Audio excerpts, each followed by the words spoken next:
I have rarely seen a document in politics as completely devastating as the analysis the Congressional Budget Office just released of the Republican healthcare bill. We're going to get into details in a minute, but here's a one-sentence summary. Under the GOP bill, the more help you need, the less you get.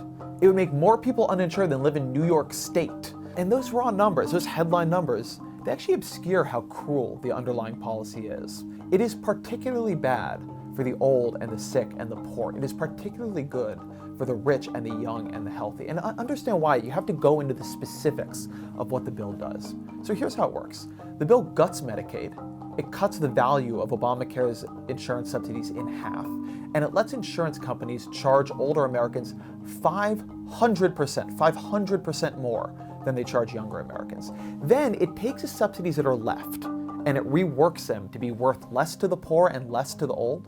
It takes the insurers that are left in the market and it gives them the ability to change their plans so their plans cover fewer medical expenses for the sick. And then finally, it rewrites the tax code to offer hundreds of billions of dollars in tax cuts to the rich. As my colleague Dylan Matthews wrote, it is an act of incredible class warfare by the rich against the poor. Imagine the set of questions you would have had to ask to get to a bill like this.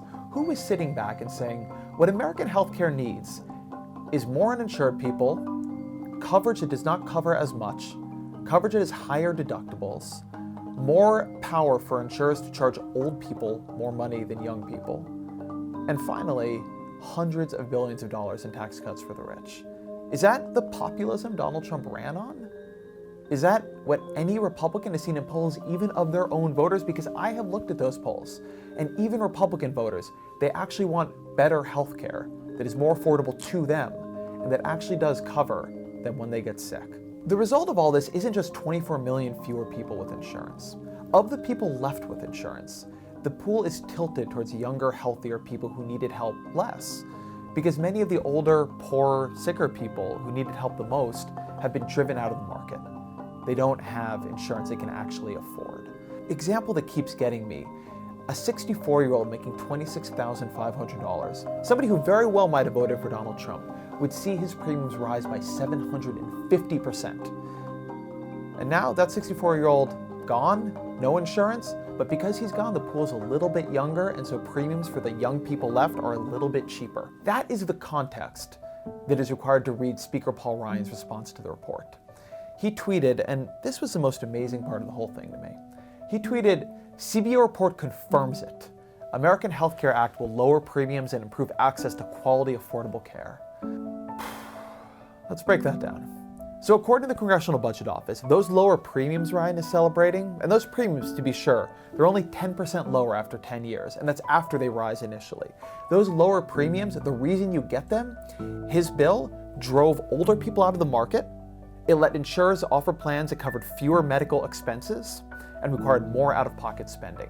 That is not lower premiums as most Americans understand the term. Getting lower premiums by cutting out the people who needed help the most, that's not what healthcare is supposed to do. We have health insurance because people get sick, because they need it. But it's Ryan's last 5 words that demand the most attention. He says his bill will improve access to quality, affordable care.